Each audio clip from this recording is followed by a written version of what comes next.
20 años acompañando founders te enseñan algo que ningún modelo financiero puede capturar.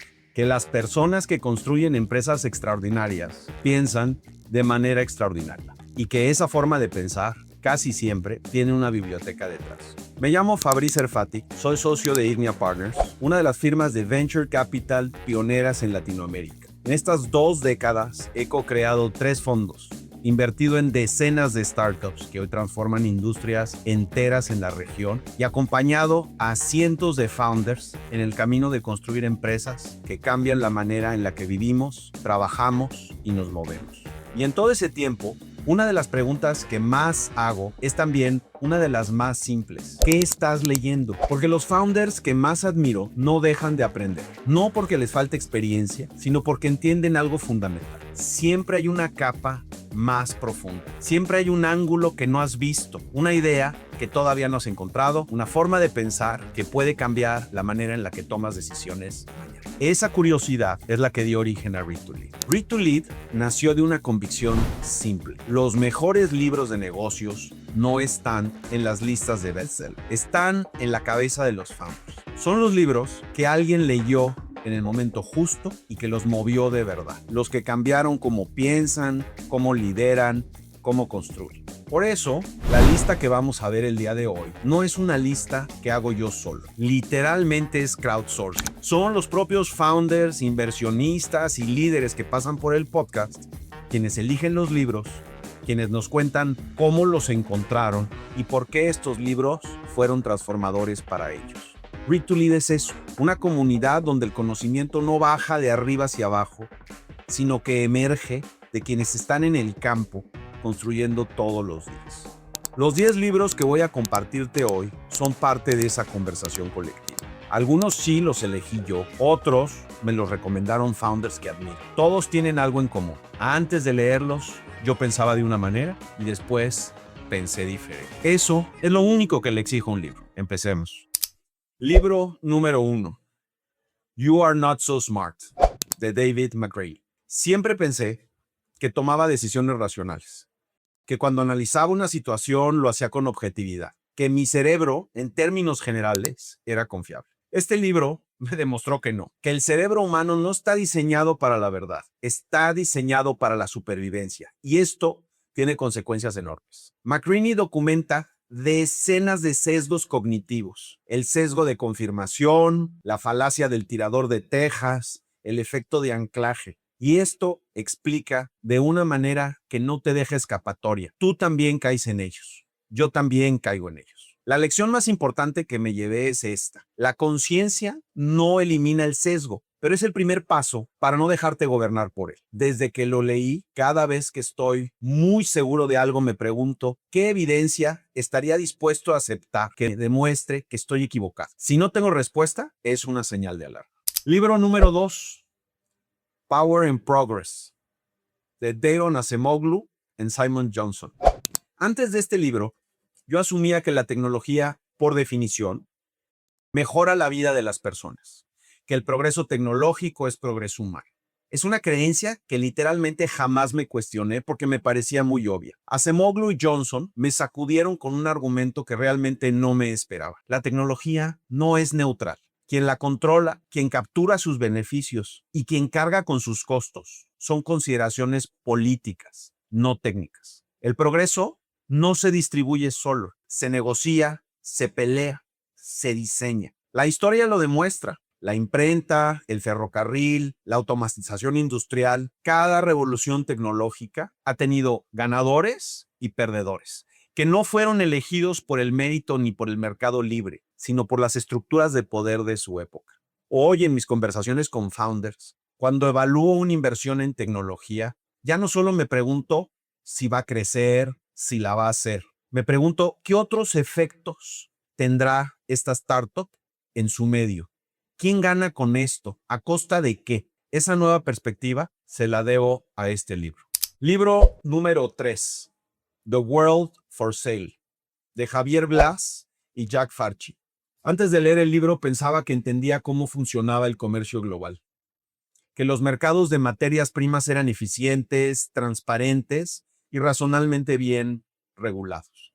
Este libro me mostró el lado oscuro de la economía global y lo que encontré ahí literalmente me dejó sin palabras. Los commodities, como el petróleo, el trigo, el cobre, el aluminio, son la sangre del sistema económico mundial. Y las empresas que los mueven, los grandes traders, operan con una opacidad y una influencia sobre los gobiernos que la mayoría de la gente simplemente no se imagina. No son solo intermediarios, son actores geopolíticos. Pueden hacer caer regímenes, pueden sostener guerras, han quebrado países. La gran lección, lo que mueve al mundo no siempre está en los titulares. Está en los contratos, en los barcos, en los almacenes. Entender los flujos físicos de los recursos es entender el poder real. Libro número 4.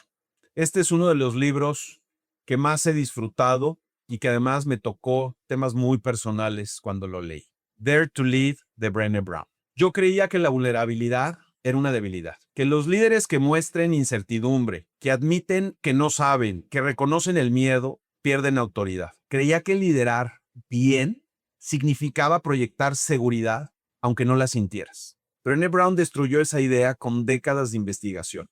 Su argumento central es este: el coraje requiere vulnerabilidad. No puedes ser valiente sin exponerte. Y los mejores líderes no son los que no sienten miedo, son los que actúan a pesar de sentirlo. Y que además tienen la disposición de decirlo en voz alta, que normaliza la vulnerabilidad en sus organizaciones. Ella define al líder como cualquiera que toma la responsabilidad por encontrar el potencial en las personas y en los procesos, y que tiene el coraje de desarrollar ese potencial. Esa definición me cambió, porque saca el liderazgo del contexto del organigrama y lo pone en un mundo que lo hace de todos los días. Hoy, después de leer este libro, lidero con más honestidad sobre lo que no sé, y paradójicamente, eso ha generado más confianza, no menos. Libro número 5, The Infinite Game, de Simon Sinek. Durante mucho tiempo pensé en los negocios como en una competencia. Había que ganar, había que ser el mejor, había que estar por delante del rival. Métricas, rankings, participación de mercado. Literalmente el lenguaje del juego finito. Sinek me propuso una pregunta diferente. ¿Y si el objetivo no es ganar, sino seguir jugando? En un juego finito hay reglas fijas, jugadores conocidos y un ganador al final. En un juego infinito, los jugadores entran y salen. Las reglas cambian y el objetivo es perpetuar el juego mismo. Los negocios, dice Sinek, son un juego infinito, pero la mayoría de los líderes juegan como si fuera un juego finito.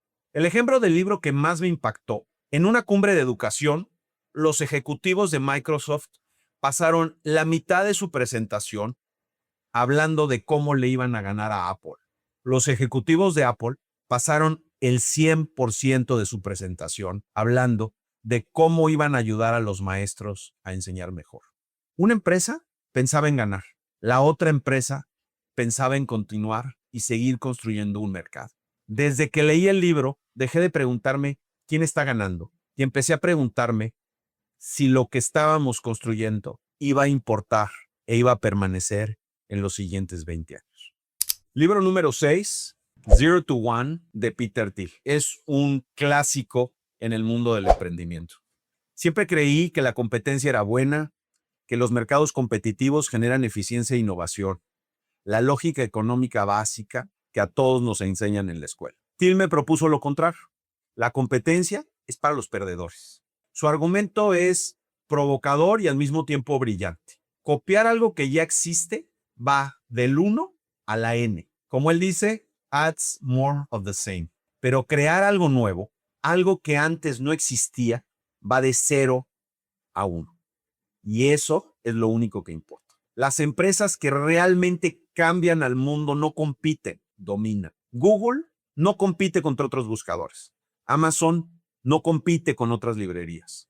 Construyeron algo tan distinto que la comparación pierde sentido. La pregunta que Thiel te obliga a hacerte es incómoda. ¿Qué verdad importante sabe muy poca gente? Porque ahí, en esa brecha entre lo que todos asumen y lo que tú ves, es donde está el 0 al 1. Desde entonces, esta es una de las preguntas que me hago y que discuto con los founders en sus procesos de ideación de lo que están haciendo o de lo que van a empezar. La perspectiva que te da es única. Libro número 7. Este es otro libro que también cambió profundamente cómo veo las cosas. Se llama Never Split the Difference de Chris Voss. Antes de leerlo pensaba que negociar era este ejercicio racional, que si presentabas los argumentos correctos, con los datos correctos y hacías concesiones razonables, llegabas a un buen acuerdo. La negociación como matemática. Chris Voss, ex negociador de rehenes del FBI, me demostró que eso es exactamente lo que no debes de hacer. Los seres humanos no tomamos decisiones de manera racional. Tomamos decisiones de manera emocional y luego las justificamos racionalmente. Entonces, la negociación, dice Voss, es un ejercicio de inteligencia emocional, no de lógica. Sus herramientas son totalmente contraintuitivas. El espejo, repetir las últimas palabras de tu contraparte para hacer que siga hablando. La etiqueta emocional, nombrar lo que la otra persona siente para que reconociendo eso baje la guardia. Las preguntas calibradas. ¿Cómo se supone que haga esto? En lugar de un no rotundo. Y la más importante de todas, el no es el comienzo, no es el final. Cuando alguien dice que no, está diciendo que no se siente seguro, que no entiende, que necesita más información. Empujar desde el no es mucho más poderoso en una negociación que perseguir el sí. Este libro me hizo mejor negociador, pero también mucho mejor escucha. Y eso ha valido más que cualquier técnica. Libro número 8. Measure What Matters, de John Doerr. Creía que establecer metas era suficiente, que si tenías claro a dónde vas o a dónde querías llegar, el equipo encontraría la manera de llegar ahí. Confiaba en la visión mucho más que en el sistema. John Doerr me mostró que sin estructura, la visión es solo un deseo. La metodología que describe, los OKRs, Objectives and Key Results, la aprendió de Andrew Grove en Intel y la llevó a Google cuando Google era apenas una startup con 2 fundadores geniales y 0 proceso gerencial. Larry Page y Sergey Brin tenían energía y visión de sobra. Lo que necesitaban era saber cómo elegir qué perseguir y cómo medir si estaban llegando. El poder del sistema está en la claridad que obliga. Un objetivo aspiracional y 3 o 5 resultados clave que son medibles, verificables y que tienen fecha de cumplimiento. No hay lugar para la ambigüedad. O llegaste o no llegaste. Pero lo que más me impactó no fue el sistema en sí, sino la cultura que genera. Transparencia radical, alineación entre equipos y la valentía de fijar metas que se pueden fallar. Porque Doerr dice algo que desafía la intuición. Si siempre cumples el 100% de tus OKRs, es que no te estás esforzando suficiente. Penúltimo libro, número 9. Deep Work, de Cal Newport. Muchas veces he pensado que estar ocupado es una señal de productividad, que revisar el correo constantemente, que estar disponible para todos, que responder rápido y manejar muchas cosas al mismo tiempo era la forma en que los profesionales de alto rendimiento operaban. Estaba claramente confundiendo actividad con resultado. Cal Newport me dijo algo que no quería escuchar. La distracción es el enemigo del desempeño de élite. El trabajo profundo, el deep work, es la capacidad de concentrarse en una tarea cognitivamente exigente sin interrupciones, por periodos sostenidos de tiempo. Es ahí, dice Newport, donde se produce el valor real. Las ideas que transforman proyectos, los análisis que cambian decisiones, el pensamiento que no puede comprarse con velocidad.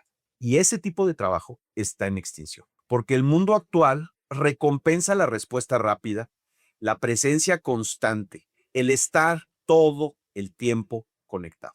Todo eso, dice Newport, es trabajo superficial, necesario, pero definitivamente no suficiente. Y muchas veces es destructivo del trabajo que en verdad importa. Desde que lo leí, protejo bloques de tiempo en mi agenda que se han convertido en reuniones inamovibles conmigo mismo. No para estar disponible, para pensar. Ese cambio solo valió la pena de haber leído el libro. Último libro estupendo, The Five Dysfunctions of a Team, de Patrick Lencioni. Pensaba que si tenías al equipo correcto, el resultado llegaba solo. Personas talentosas, motivadas y bien pagadas, trabajando juntos hacia una meta común.